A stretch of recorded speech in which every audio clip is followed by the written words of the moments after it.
ആന എഴുന്നള്ളത്ത് സംബന്ധിച്ച ഹൈക്കോടതി മാർഗനിർദ്ദേശത്തിനെതിരെ പ്രതിഷേധം ശക്തമാക്കി ആന ഉടമ സംഘങ്ങൾ. കോടതി നിർദ്ദേശങ്ങൾ അപ്രായോഗികമാണെന്ന് കേരള എലഫന്റ് ഓണേഴ്സ് അസോസിയേഷനും കേരള എലഫന്റ് ഓണേഴ്സ് ഫെഡറേഷനും. കോടതി നിർദ്ദേശങ്ങൾ ആന ഉടമകൾക്കും തൊഴിലാളികൾക്കും പ്രതിസന്ധി ഉണ്ടാക്കും എന്നാണ് ആന ഉടമ സംഘങ്ങൾ പറയുന്നത്. ഹൈക്കോടതി മാർഗനിർദ്ദേശങ്ങളെ തുടർന്ന് ഉത്സവങ്ങളും ആന എഴുന്നള്ളിപ്പും സംബന്ധിച്ച ചർച്ചകൾ പുരോഗമിക്കുന്നതിനിടെയാണ് പ്രതിഷേധവുമായി ആന ഉടമ സംഘങ്ങളും മുന്നോട്ട് വരുന്നത്. നിർദ്ദേശങ്ങൾ നടപ്പിലാക്കിയാൽ തിരുവനന്തപുരം മുതൽ കണ്ണൂർ വരെയുള്ള ഉത്സവങ്ങളെ ബാധിക്കുമെന്നും 3 ലക്ഷം ആളുകൾക്ക് തിരിച്ചടിയാകുമെന്നുമാണ് ആന ഉടമകൾ പറയുന്നത്.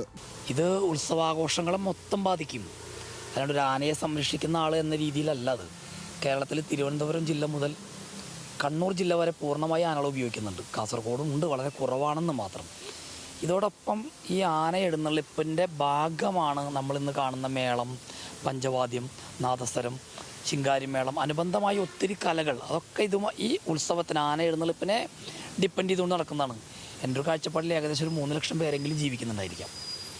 കേരളം മൊത്തം അത്രയും പേരുടെ ഒരു ജീവിതമാർഗ്ഗമാണ് ഏകദേശം ഒരു 5-6 മാസക്കാലം. ഉത്സവങ്ങളെയും ആചാരങ്ങളെയും തകർക്കാൻ പ്രത്യേക ലോബി പ്രവർത്തിക്കുന്നുണ്ടെന്നും വിദേശ പൗരത്വമുള്ള 2 വനിതകൾ ഇതിന് പിന്നിലുണ്ടെന്നും ആന ഉടമകൾ ആരോപിക്കുന്നു. ഇക്കാര്യങ്ങൾ ചൂണ്ടിക്കാട്ടി പരാതി നൽകിയിട്ടും അന്വേഷണം ഉണ്ടായിട്ടില്ല. കപട മൃഗസ്നേഹികളുടെയും NGOകളുടെയും ലക്ഷ്യം ഉത്സവങ്ങളെ ഇല്ലാതാക്കുകയാണെന്നും ആന ഉടമകൾ വിമർശിക്കുന്നു. ഒരു കാരണവശാലും ഈ ആചാരങ്ങളും അനുഷ്ഠാനങ്ങളും നിന്ന് പോകരുത്. അപ്പം നമ്മുടെ ഹൈക്കോടതി പറയുന്ന പോലെ അല്ലെങ്കിൽ സുപ്രീം കോടതി പറയുന്ന പോലെ എല്ലാം കുറച്ച് ചില കാര്യങ്ങളിലാണ് ചെറിയ അല്പസ്വല്പം വ്യത്യാസങ്ങൾ വരേണ്ടത്. അത് കോടതിയുടെ ഭാഗത്തുനിന്ന് പരിഗണിക്കും എന്ന് ഞാൻ കരുതുന്നു. കാരണം ഉത്സവങ്ങൾ പല ക്ഷേത്രങ്ങളിലും ഇപ്പോഴത്തെ രീതി വെച്ചിട്ടാണെങ്കിൽ ക്ഷേത്രങ്ങളിൽ ഉത്സവം നടത്തുവാനായിട്ട് സാധിക്കില്ല. അപ്പോൾ അതിന് ചെറിയൊരു ഭേദഗതി വേണ്ടതായിട്ട് വരും.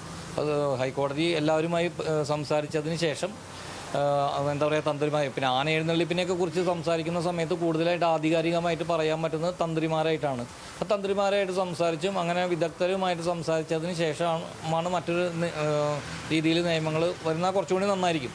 കോടതി ഉത്തരവിനെ തുടർന്നുണ്ടായ പ്രതിസന്ധികൾ പരിഹരിക്കാൻ സംസ്ഥാന കേന്ദ്ര സർക്കാരുകൾ ഇടപെടണം എന്നാണ് ആന ഉടമ സംഘങ്ങളുടെ ആവശ്യം. ഇക്കാര്യം ഉന്നയിച്ച് വരും ദിവസങ്ങളിൽ അതിശക്തമായ പ്രതിഷേധങ്ങളിലേക്ക് കടക്കുമെന്നും ആന ഉടമകൾ പറയുന്നു.